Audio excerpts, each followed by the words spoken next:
अस्सलाम वालेकुम दोस्तों, मैं हूं आपके साथ गुफरान मलिक और आप देख रहे हैं सुनो जनता की आवाज़ में। जी हाँ दोस्तों, आज हम आपको दिखा रहे हैं सहारनपुर नगर निगम के उस रोड का हालात जो दो वार्डों के बीच में पड़ता है। अब हम आपको दिखा रहे हैं सबसे पहले ये साइड देखिएगा आप, ये पट्टी जो है पूरी की पूरी ये है वार्ड 61 में और यहाँ की जो पार्षद है वो है फुरकाना मलिक। और अब देखिए ये वाली पट्टी हम आपको दिखा रहे हैं, ये वाली पट्टी है पूरी की पूरी वार्ड 63 में जो यहाँ के पार्षद हैं नौशाद मलिक बिजली वाले। खैर ये बात अलग है, ये दोनों वार्ड के बीच में है रोड। ये छोटे सा कब्रिस्तान से होते हुए धोबी वाले तक जा रहा है। इस रोड की हालत देखिएगा आप, क्या है देखने लायक। पिछले 3.5-4 महीने से जल विभाग द्वारा यहाँ पर पानी की लाइन डाली जा रही है, लेकिन अफसोस की बात कि अब तक जो है यहाँ पर इसका विकास कार्य पूरा नहीं किया गया। आखिरकार यहाँ के विधायक कहाँ हैं, सांसद कहाँ हैं, महापौर कहाँ हैं, नगर आयुक्त कहाँ हैं, अधिकारी कहाँ हैं, संबंधित छोटे सा से लेकर और धोबी वाले तक कई हजार लोग यहाँ पर बसते हैं, जिनका आना जाना हर वक्त है। यहाँ कोई वाहन नहीं आ रहा है, बाइक से जाने वाले लोग गिर के जा रहे हैं। कई बार मैंने खड़े देखा है यहाँ पर बाइक से जा के गिर गए। ये हालात हो रहे हैं, लेकिन यहाँ के दोनों पार्षद इस मुद्दे पे नगर निगम के अंदर बहस करने को तैयार नहीं है, जिसमें कि उन्हें जनता इसीलिए चुनती है कि वो दोनों के दोनों अपने इस मुद्दे को, क्योंकि दोनों वार्ड की जनता परेशान है, ये रोड बीच में है, दोनों को अपने जाति भेदभाव से ऊपर उठकर जनता की सुध लेते हुए नगर निगम में इस मुद्दे को उठाना चाहिए था, लेकिन ऐसा नहीं हुआ। हाँ, नगर विधायक का भी ये काम है, वो भी इस पर ध्यान नहीं दे रहे। लोकसभा सांसद भी आता है, वो भी इस पर ध्यान नहीं दे रहे। फिर महापौर जिसको इस नगर का मालिक बनाया है वो भी ध्यान नहीं दे रहे। नगर निगम ध्यान नहीं देगा, जल विभाग ध्यान नहीं दे रहा कि इतना टाइम क्यों हो गया। तो ये तमाम चीजें हैं, ये सवाल खड़े होते हैं। यहाँ के स्थानीय लोग कितने परेशान है ये हम आपको दिखा सकते हैं कि आगे तक इस रोड की हालत देखिए आगे तक। कैमरा इधर रखिएगा, इधर मेरे साथ साथ ऐसे चलिए, ये देखिएगा आगे तक हालत हम आपको दिखा रहे हैं। क्या हालत है, ये वाहन खड़े हैं ना, आगे को जाके पलटते हुए दिखाई देते हैं। ये देखिए, ये आप आगे देखिए क्या हालत है, और दूर तक इस रोड की यही हालत होती जा रही है, दूर तक। तो दोस्तों चलिए हम दिखाएंगे आपको यहाँ के स्थानीय लोगों की क्या राय है इस निर्माण कार्य का जो काम रुका हुआ है, इसको लेकर यहाँ के स्थानीय लोग क्या कह रहे हैं, उनकी परेशानी क्या है, कैसे वो परेशान है, ये यहाँ के स्थानीय लोगों से हम जानना चाहेंगे। जी अजमत अली साहब, आप बताइए कि यहाँ की जो परेशानी है, जिस लिए जो है आपने पत्रकारों को भी इकट्ठा किया है, ये क्या है, कब से ये परेशानी आप लोगों के सामने चल रही है? ये काम पिछले 4 महीने से यहाँ पे लगातार चल रहा है। ये जो नाला यहाँ सीवर लाइन डाला जा रहा है दूसरी वाले से, ये बाबा कोटेश्वर मंदिर का निर्माण, बाबा कोटेश्वर मंदिर से आगे कोटेश्वर मंडी समिति तक, मंडी समिति रोड तक जहाँ पे ये रोड कनेक्ट होता है वहाँ तक बनाया जा रहा है। और पिछले 4 महीने से इस लोगों पर जो हाल है वो यहाँ की जनता आपको बता सकती है।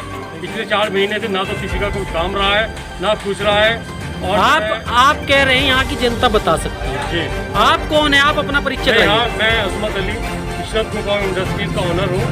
मैं भी, मेरी फैक्ट्री है यहाँ पे, और यहाँ का जो हाल है ये इतना बुरा हाल है। आप भी पीड़ित है इससे? मैं भी इससे पीड़ित हूँ, और मेरे जो यहाँ पे वर्कर हैं वो सब पीड़ित हैं, क्योंकि जब काम ही नहीं होगा तो लोग क्या करें। आप किसी पार्टी से जुड़े हुए हैं? मैं पार्टी से भी जुड़ा हूँ, मैं कांग्रेस पार्टी से का जिला। तो कहीं राजनीति चमकाने के लिए तो नहीं? चमकाने का मामला नहीं, ये तो रोजी रोटी का सवाल है, इसमें राजनीति कुछ नहीं है। राजनीति करनी होती तो हमारे बड़े नेता हैं, उनसे भी कहा जा सकता था।